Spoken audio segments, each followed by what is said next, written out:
ಇದು ಕಾಡಿನ ಮಧ್ಯೆ ಇರುವ ದೇವಾಲಯ. ಇಲ್ಲಿಲ್ಲ ಭವ್ಯ ಗೋಪುರ, ಇಲ್ಲಿಲ್ಲ ರಾಜಕೀಯ ಜಂಜಾಟ. ಆದರೆ ಇಲ್ಲಿದೆ ಶ್ರದ್ಧೆ, ಶಾಂತಿ ಮತ್ತು ಪ್ರಬಲ ಗಣಪತಿಯ ಸಾನ್ನಿಧ್ಯ. ಇಲ್ಲಿರುವ ಗಣಪತಿ ನಿಖರವಾಗಿ ಪ್ರಕೃತಿಯ ಮಡಿಲಲ್ಲಿ ಮುಕ್ತ ಆಕಾಶದಡಿ ನೆಲೆಸಿದ್ದಾನೆ. ಈ ವಿಶಿಷ್ಟ ದೇವಾಲಯದ ಹಿಂದಿರುವ ಅದ್ಭುತ ಕಥೆ, ಇತಿಹಾಸ ಮತ್ತು ಭಕ್ತರ ನಂಬಿಕೆಯನ್ನು ಇಂದಿನ ಈ ವಿಡಿಯೋದಲ್ಲಿ ತಿಳಿಸುತ್ತೇನೆ.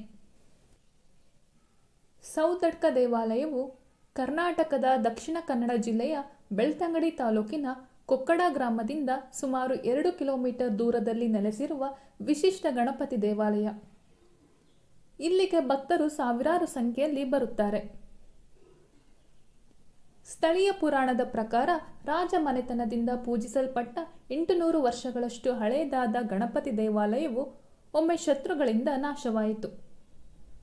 ದೇಗುಲದಲ್ಲಿದ್ದ ಗಣಪತಿಯ ಸುಂದರ ಮೂರ್ತಿಯನ್ನು ಶತ್ರುಗಳು ಧ್ವಂಸ ಮಾಡಬಾರದೆಂಬ ಉದ್ದೇಶದಿಂದ ಸ್ಥಳೀಯ ದನ ಕಾಯುವವರು ಅದನ್ನು ಕೊಂಡೊಯ್ದು ಸೌತೆಕಾಯಿಯನ್ನು ಏರಳವಾಗಿ ಬೆಳೆಯುತ್ತಿದ್ದ ಜಾಗದಲ್ಲಿ ಪ್ರತಿಷ್ಠಾಪಿಸಿದರು. ತುಳುವಿನಲ್ಲಿ ಸೌತೆ ಎಂದರೆ ಸೌತೆಕಾಯಿ ಮತ್ತು ಅಡ್ಕ ಎಂದರೆ ವಿಶಾಲವಾದ ಬಯಲು. ಹೀಗಾಗಿ ಈ ಸ್ಥಳಕ್ಕೆ ಸೌದಡ್ಕ ಎಂದು ಕರೆಯಲಾಯಿತು. ಇಂದಿಗೂ ಇಲ್ಲಿ ಗಣೇಶನ ಪೂಜೆಯಲ್ಲಿ ಸೌತೆಕಾಯಿಯನ್ನು ಅರ್ಪಿಸಲಾಗುತ್ತದೆ.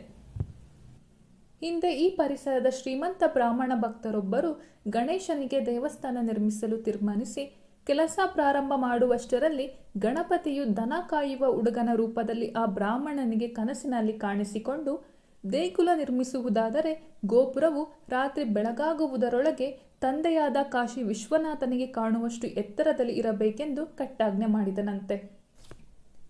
ಬ್ರಾಹ್ಮಣನು ಆ ಸವಾಲನ್ನು ಎದುರಿಸಲು ಸಾಧ್ಯವಾಗದೆ ದೇಗುಲ ನಿರ್ಮಾಣದ ಯೋಜನೆಯನ್ನು ಅಲ್ಲಿಗೆ ಕೈಬಿಟ್ಟರೆಂಬ ಪ್ರತೀತಿಯೊಂದು ಸೌತಡ್ಕ ದೇವಾಲಯದ ಬಗ್ಗೆ ಪ್ರಚಲಿತದಲ್ಲಿದೆ. ಈ ದೇವಾಲಯಕ್ಕೆ ಬಂದು ಗಣಪತಿಗೆ ಪೂಜೆ ಮಾಡಿಸಿ ಹರಕೆಯನ್ನು ಕಟ್ಟಿಕೊಂಡು ಹರಕೆ ಈಡೇರಿದ ಬಳಿಕ ಇಲ್ಲಿಗೆ ಬಂದು ಗಂಟೆಯನ್ನು ಕಟ್ಟುವ ಸಂಪ್ರದಾಯವಿದೆ. ಸಿಹಿಯಾದ ಅವಲಕ್ಕಿಯನ್ನು ಗಣಪತಿಗೆ ನೈವೇದ್ಯ ಮಾಡಿ ಅದನ್ನೇ ಭಕ್ತಾದಿಗಳಿಗೆ ಪ್ರಸಾದದ ರೂಪದಲ್ಲಿ ಹಂಚಲಾಗುತ್ತದೆ.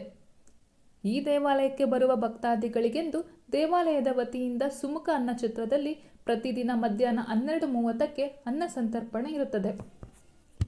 ನೀವು ಧರ್ಮಸ್ಥಳ ಅಥವಾ ಕುಕ್ಕೆ ಸುಬ್ರಹ್ಮಣ್ಯ ದರ್ಶನಕ್ಕೆ ಹೋದಾಗ ಮರೆಯದೆ ಸೌದಡ್ಕ ಮಹಾಗಣೇಶನ ದರ್ಶನ ಪಡೆಯಿರಿ. ಆದರೆ ಕುಕ್ಕೆಗೆ ಹೋಗುವ ಮುನ್ನ ಇಲ್ಲಿಗೆ ಬಂದು ದರ್ಶನ ಪಡೆದು ನಂತರ ಕುಕ್ಕೆಗೆ ಹೋಗಬೇಕು. ಇಷ್ಟೊಂದು ವಿಶೇಷತೆಗಳಿರುವ ಈ ದೇವಾಲಯಕ್ಕೆ ಭೇಟಿ ಕೊಡಿ. ಶಾಂತ ಮನಸ್ಸಿನಿಂದ ಗಣೇಶನ ಆಶೀರ್ವಾದ ಪಡೆದುಕೊಳ್ಳಿ.